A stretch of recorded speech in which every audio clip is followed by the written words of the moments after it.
Buttigieg,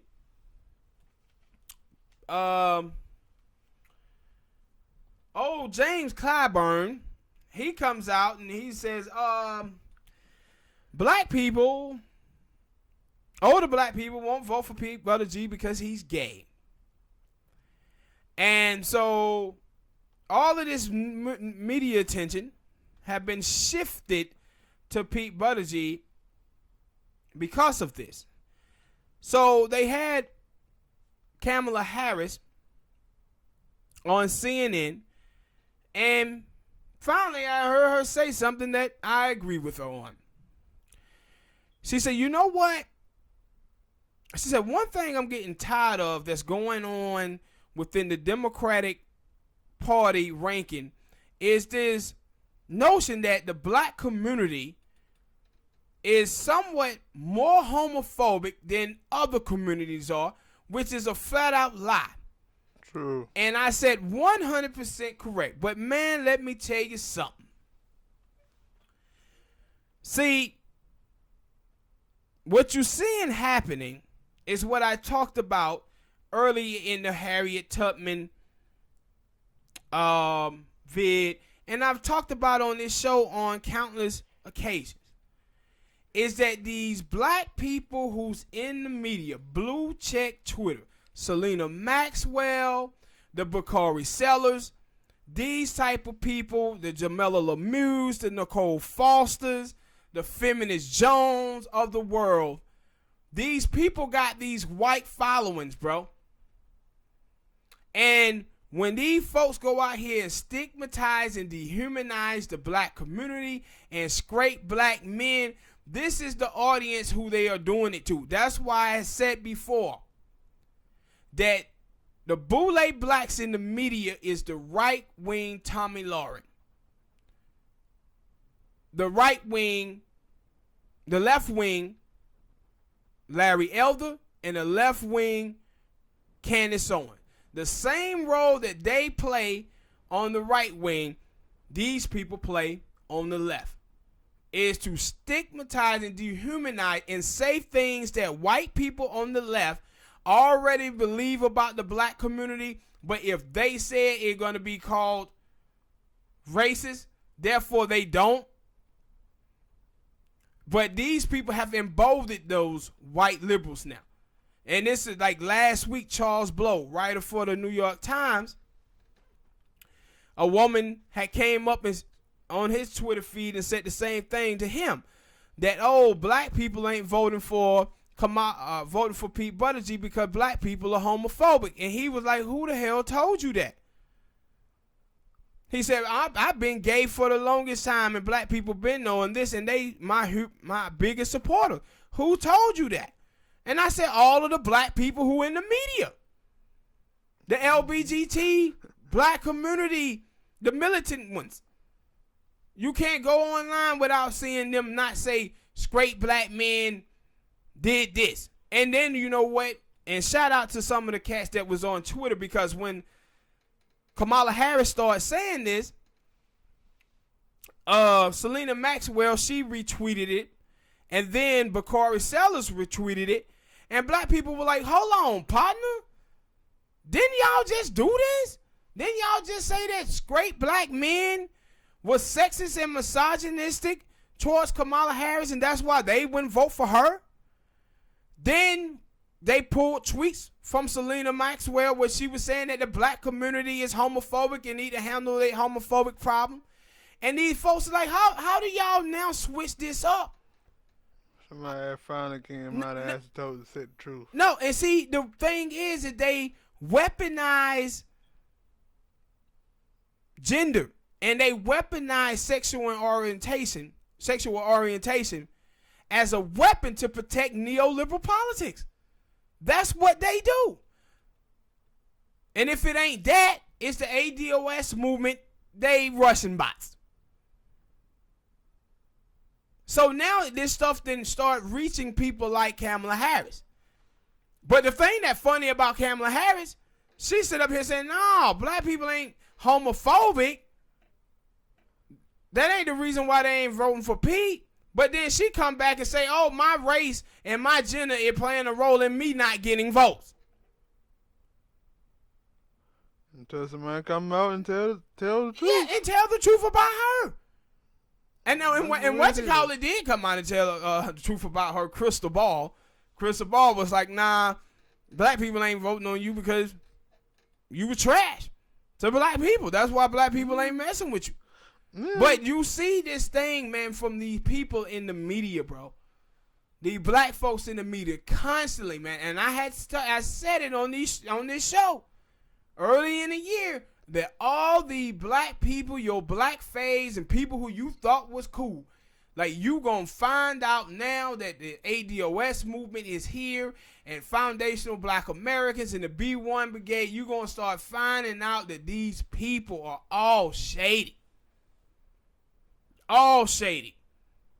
And that's what you seeing happening now. And I'm like, man, I can't tell you how many, like the website, The Root, how many articles that they didn't read talking about black men being sexist and misogynistic and black men being patriarchs, even though like black men are the most progressive men in the United States of America on women issues and even more progressive than white women are. But these people go around constantly spreading hatred against the black community as a whole and then spreading hatred against black men. And the thing is about these black militant feminist women, these folk will speak out when they are a part of it. See, with Pete Buttigieg, he says older blacks, he's black people, that's when these black feminist women are feeling included. But if they would have just said straight black men were homophobic, Selena Maxwell would have been right there saying, yep.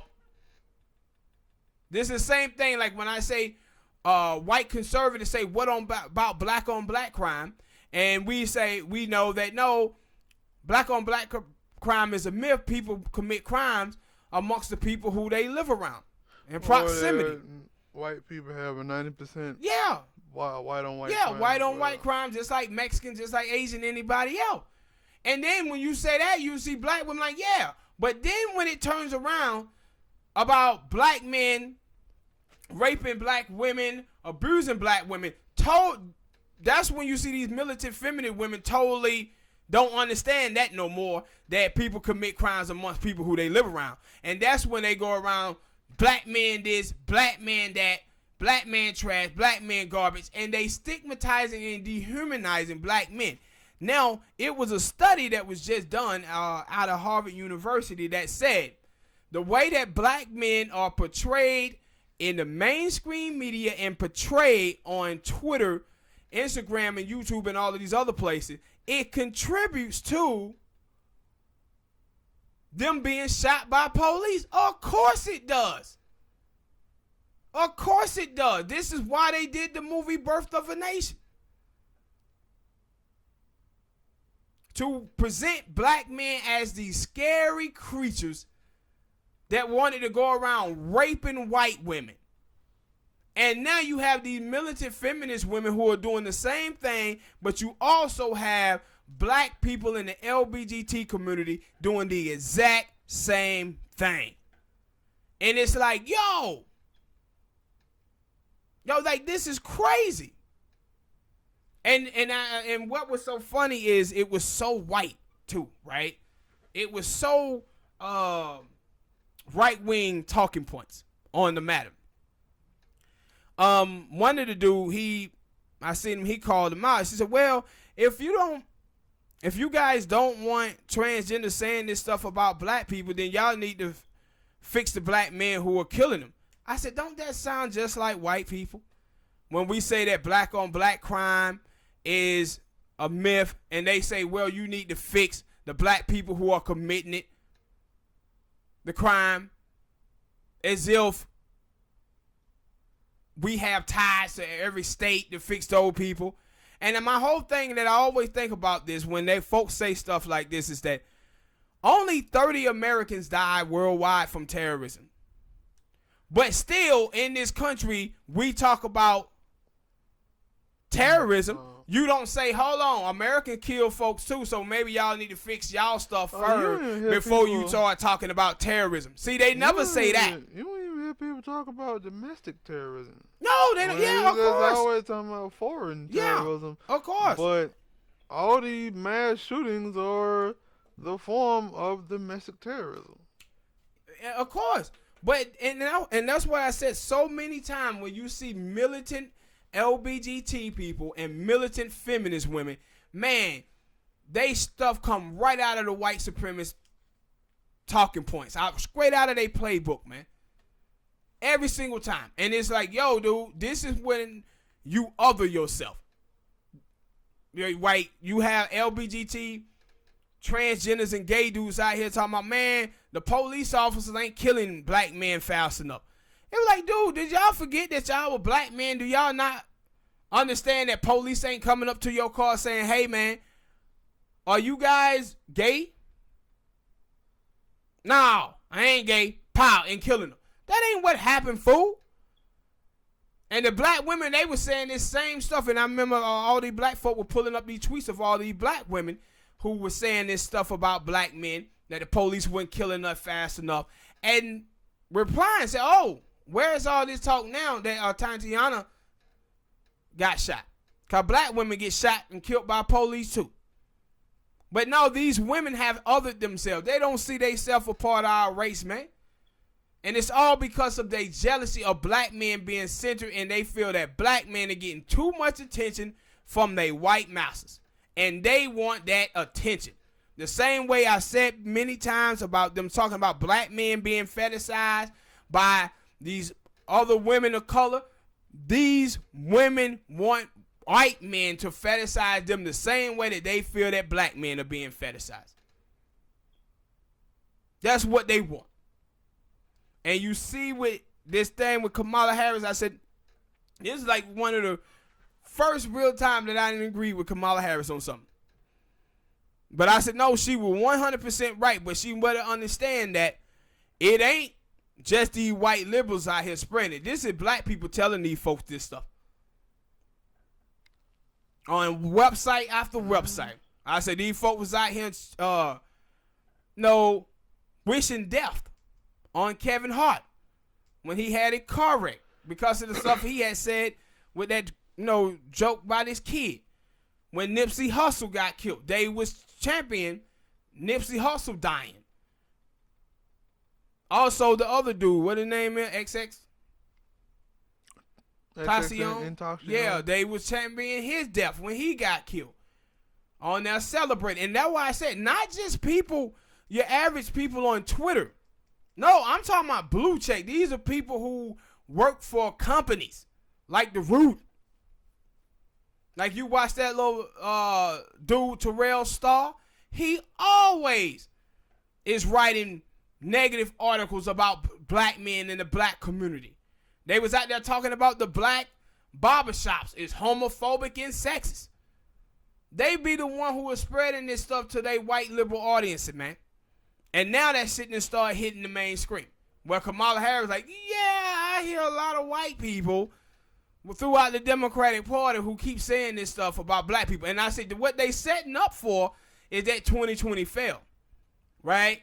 When Trump win this thing, they're going to turn around and blame black people. Just like... You're going to blame black people when... Just like... whether they were going the right way or not. Just like Dan Savage and Mark Malixis over that Daily Coast. They blame black people for Proposition 8 felon and then blamed them for Trump winning the election. But these black folks in the media, man, Latino people, these folk, them folk want validation and white acceptance, man, from these white liberals. And that's what we seeing taking place in this country right now. All right, people, hit that like button, subscribe, man. Tell us what y'all thought about the Kamala Harris comments and her calling out these people. All right.